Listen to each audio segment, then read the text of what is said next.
All right. So can I get your first and last name, please? Cade Keith. And what position do you play? I play at tight end. And what college do you go to? I go to the University of New Mexico. So first thing, man, this wasn't in my list of questions. Your jersey's a little ripped there. Yeah. Just a little wear and tear from the game. Yeah. Well, yeah, it happened last Thursday during practice. So, it's a long season, but the coaches have done a great job taking care of us.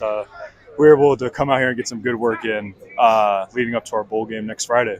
Nice. Yes, the bowl game is next Friday. So first off, man, this season you have been just part of this the three-headed tight ends, I like to call them. You guys are a different flavor of ice cream at the ice cream shop. Yes, you guys sir. all do different things. You caught the game-winning touchdown against San Diego State, which had this place rocking. Yes, First sir. off, man, how did that feel? It was just an amazing feeling. Credit to Coach Slice and Coach Eck and Coach Elliott, Coach Booth, Coach Lockett, all the offensive coaches for believing in me. And it was just an excellent play call, honestly, at that time during the game. We ran the play earlier in the game, and we knew we wanted to get back to it, and it was open.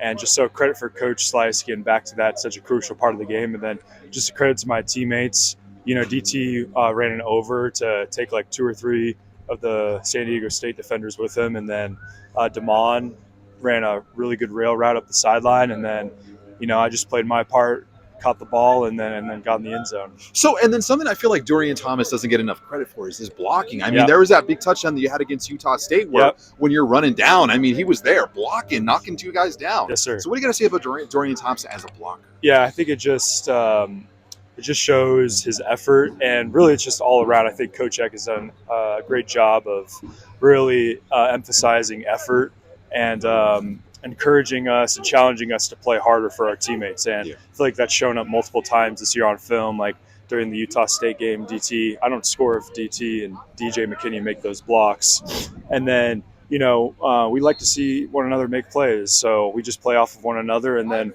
when one of us has the ball in our hands, we don't have the ball in our hands, we go try to make a big time block and get our teammate in the end zone. So, and this is something that I'm just kind of curious about as somebody who's watching from the outside and trying to cover as much as I can. Right.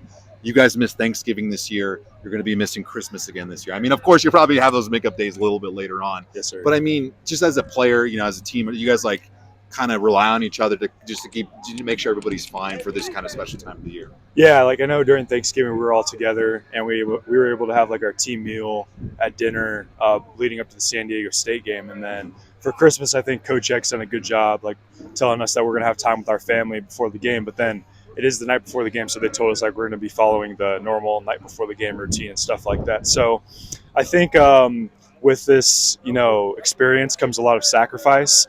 And sometimes that's in this profession and business, that's, missing the holidays, maybe missing a little extra time around family. But in my opinion, it's very worth it. It's just such a special opportunity in all of our lifetimes. And I think we just have to maximize it and make the most of it. And honestly, being around all my teammates during Christmas sounds like a pretty good Christmas to me. So I'm really looking forward to it. That sounds like a great Christmas movie that has not been made Yeah, yet. That exactly. sounds awesome. Yeah. And then, dude, I mean, I'm pretty sure you know the numbers. I've been in New Mexico most of my life. Yep.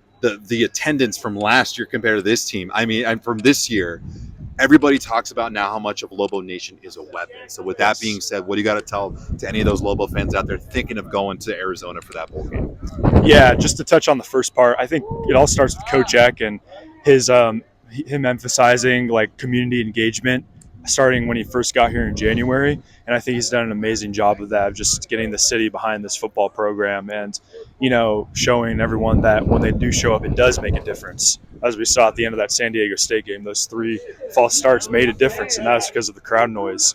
I think it's really special. I think that any Lobo fan that can travel there, bus, car, plane, whether that be on Christmas Day or even the day of the game, since it doesn't kick off till 2:30, I'd say show up because it makes a difference. And we're going to make history and get 10 wins here, an amazing atmosphere, amazing stadium. And I want to see a lot of Lobo fans there. And I know Coach Eck's going to do a great job of getting the fan base there. That's awesome, man. And for people who don't know about, I mean, you went to high school in Nevada. You Yeah. were born in Nevada as well, right? Yeah, born and raised in Las Vegas, Nevada. So for anybody going out there to the Las Vegas area, what's like a must restaurant for them to check Ooh, out? that's a great question. So I'm going to go a little off the strip because I live a little off the strip. Just maybe some people don't know much about. I would say Hokkaido. It's a teppanyaki and sushi restaurant. That I would go with Hokkaido. or I would go with Lindo, which is a really good Mexican restaurant. Okay, I'm gonna circle both of those. I'm Yeah. gonna be there for again for the Mountain West Conference, and then Yeah. now that you've been in New Mexico for a minute, what's one of your favorite restaurants to go eat in this area? I think Frontier's a classic, Yeah. El Pinto, and then I'd also go with Seasons 52 or 52 Seasons 52. It's like in Uptown. It's like a steakhouse. It's really good. I've never been there. Really, yeah, Okay, I'm gonna check it's that out. solid. You should check it out. Do you have Yeah. chicken tenders over at that steakhouse? They do. No, Yeah. I'm just kidding. And the last thing is just, can you give me your best memory on the field and then off the field? Yeah, on the field this year, I would say being back in Las Vegas and playing against UNLV and beating UNLV was really special for me. I had a lot of family at that game. And then off the field, I think the best off the field memory was let's see. I think the best off the field memory is going to be just traveling together during the bowl game. I think just being around one another. We get 4 full days around one another: the 23rd, 24th, 25th, 26th, and they were talking about all these like fun events and things we're going to do in Phoenix, and everyone's just really looking forward to it. And we feel very blessed to be in this position to play in the Phoenix Rate Bowl against another Big Ten opponent. And then the last thing I want to ask is, you have a brother that also plays football. He's a Yes. very talented guy, playing on the collegiate level, Yes. playing on the East Coast over there. How do your parents divide up? How did they decide the thing of like, hey, you'll go to this one, I'll go to this one? Yeah, they've been really busy this the past couple months, just traveling and balancing everything. And he's actually he played in 4 games this year, so he was able to maintain his red shirt but still play. There's been a couple weekends where my dad's had to fly out to New York, and then it's a 2-hour drive down to Ithaca. So they've been really busy, but they've done an excellent job just balancing time between me and him, making sure at least one of them are at one of our games.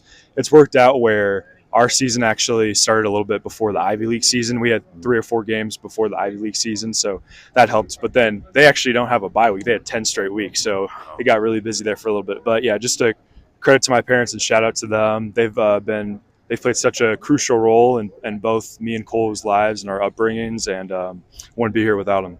Perfect, man. That's a great way to close out this interview. Thank you so Yeah, much. thank you so much for your time.